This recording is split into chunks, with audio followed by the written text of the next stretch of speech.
જોઈશું વ્યવહારવાદનો પરિચય. વ્યવહારવાદનો અર્થ પ્રણેતા, શિક્ષણના ધ્યેય, અભ્યાસક્રમ, વ્યવહારવાદ અંતર્ગત શિક્ષણની પદ્ધતિ, શિસ્ત અને શિક્ષક વિશેના ખ્યાલ. અને અંતમાં વ્યવહારવાદ અંતર્ગત પરીક્ષામાં MCQમાં પૂછાઈ શકે એવા પ્રશ્નો. તો અંત સુધી આ વિડીયો જોશો.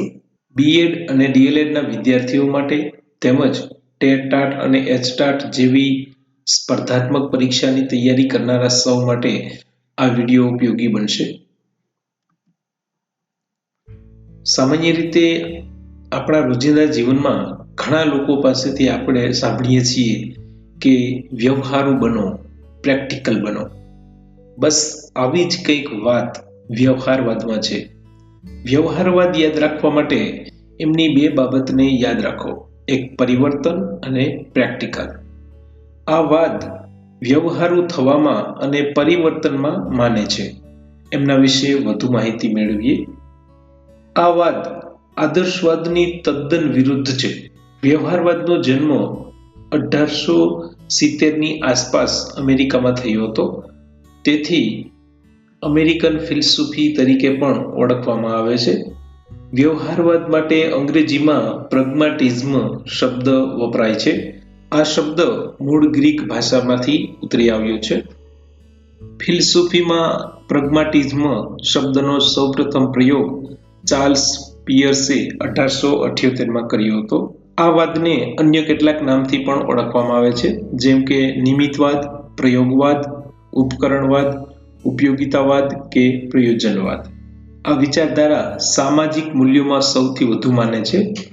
વ્યવહારવાદ ક્રિયામાંથી તેમજ અનુભવમાંથી મળે તેને જ્ઞાન માને છે. આ વાદ વિશે વધુ માહિતી આગળ મેળવીએ. આ વાદના પ્રણેતા અને પુરસ્કર્તાઓ વિશે જોઈએ. વિલિયમ જેમ્સ વ્યવહારવાદના પ્રણેતા હતા. કેટલાક લોકો જ્હોન ડ્યુઈને આ વાદના પ્રણેતા માને છે. તો અહીં ખાસ ધ્યાન આપજો કે જ્હોન ડ્યુઈ એ વ્યવહારવાદના સિદ્ધાંતોને શિક્ષણમાં પ્રયોજ્યા છે, પરંતુ આ વાદના પ્રણેતા નથી. જો આ વાદના પ્રણેતાની વાત આવે તો એમાં વિલિયમ જેમ્સનું જ નામ આવે. આ ઉપરાંત ગાંધીજી, ગિજુભાઈ બધેકા, એરિસ્ટોટલ વગેરેના વિચારોમાં વ્યવહારવાદની ઝાંખી જોવા મળે છે.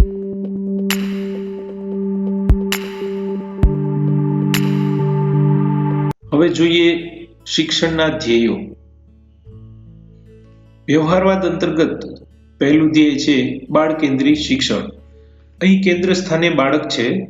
બાળકની રસ, રુચિ અને શક્તિ વગેરેને ધ્યાનમાં રાખીને શિક્ષણ આપવાની વાત કરી છે.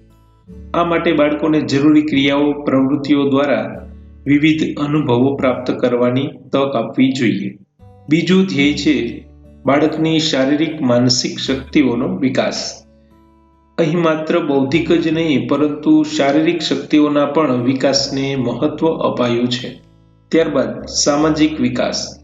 બાળકમાં સામાજિકતા આવે અને એક સમાજનો સારો નાગરિક બની શકે, સમાજની સામાજિક સમસ્યાઓનો ઉકેલ મેળવી શકે અને આ રીતે સમાજની અપેક્ષાઓ અને આકાંક્ષાઓને પૂર્ણ કરી શકે, સમાજનું અનુકૂલન સાધી શકે.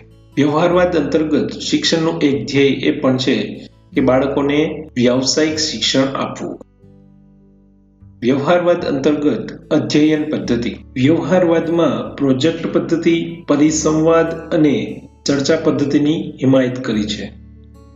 અહીં પરંપરાગત શિક્ષણની ચાલી આવતી પદ્ધતિઓનો અસ્વીકાર કર્યો છે. વ્યવહારવાદનું મુખ્ય પ્રદાન જ્હોન ડ્યુએ સૂચવેલ શિક્ષણમાં પ્રોજેક્ટ પદ્ધતિ એ છે. અહીં શિક્ષક અને વિદ્યાર્થી વચ્ચે આંતરક્રિયા થઈ શકે એવી શિક્ષણ પદ્ધતિ પર ખાસ ભાર મુકાયો છે. વ્યવહારવાદ દ્રશ્ય શ્રાવ્ય સાધનોના ઉપયોગને જરૂરી ગણે છે. ચર્ચા, વર્કશોપ, સેમિનાર જેવી સામૂહિક ભાવના ખીલવે તેવી અધ્યાપન પદ્ધતિઓને વ્યવહારવાદ સ્વીકારે છે. હવે જોઈએ વ્યવહારવાદમાં શિક્ષકનું સ્થાન. વ્યવહારવાદ અનુસાર શિક્ષક પ્રયોગશીલ હોવો જોઈએ.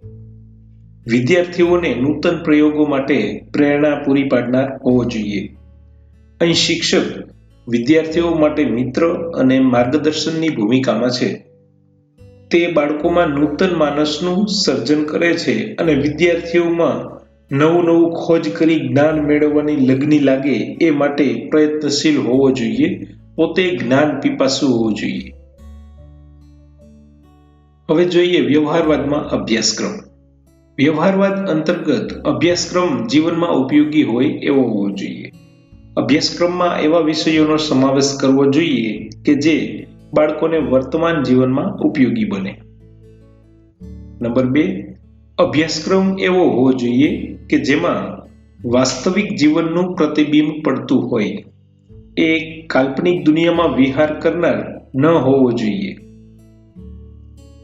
અભ્યાસક્રમ એવો હોવો જોઈએ કે જેમાં બાળકની રસ, રુચિ, યોગ્યતા અને તેના વિવિધ શોખને પોષણ મળે. વિદ્યાર્થીઓના ભાવિ સુખમય જીવન માટે વ્યવસાયલક્ષી અભ્યાસક્રમ હોવો જોઈએ. સાંપ્રત સમયમાં સમાજની જરૂરિયાતો અને સમાજની અપેક્ષાઓને સંતોષી શકાય એવો અભ્યાસક્રમ હોવો જોઈએ. હવે જોઈએ શિસ્ત. વ્યવહારવાદ સ્વયંશિસ્ત કે મુક્ત શિસ્તની હિમાયત કરે છે. સ્વતંત્ર વાતાવરણમાં જ બાળક પોતાના નિર્ણયો સ્વતંત્ર રીતે લઈ શકે છે અને એના આધારે પોતાની સમજ શક્તિ દ્વારા સમસ્યાનો ઉકેલ મેળવી શકે છે. હવે જોઈએ વ્યવહારવાદ અંતર્ગત પૂછાઈ શકે એવા કેટલાક પ્રશ્નો. વ્યવહારવાદ માટે અંગ્રેજીમાં કયો શબ્દ છે? પ્રેગ્માટિઝમ. પ્રેગ્માટિઝમ શબ્દનો અર્થ શો થાય છે? વ્યાવહારિકતા. આ વાદના પ્રણેતા કોણ મનાય છે? William James. ફિલસૂફીમાં પ્રેગ્માટિઝમ શબ્દનો સૌ પ્રથમ વાર પ્રયોગ કોણે અને ક્યારે કર્યો હતો? ચાર્લ્સ પિયર્સે 1878માં. વ્યવહારવાદના સિદ્ધાંતોને શિક્ષણમાં કોણે પ્રયોજ્યા? જ્હોન ડ્યુઈ. વ્યવહારવાદ કઈ બાબતને મહત્વની માને છે? પરિવર્તન. કઈ વિચારધારા સામાજિક મૂલ્યોમાં વધુ માને છે? વ્યવહારવાદ. આ વાદ કઈ વિચારધારાને અનુસરે છે? જ્ઞાનાત્મક વિચારધારા.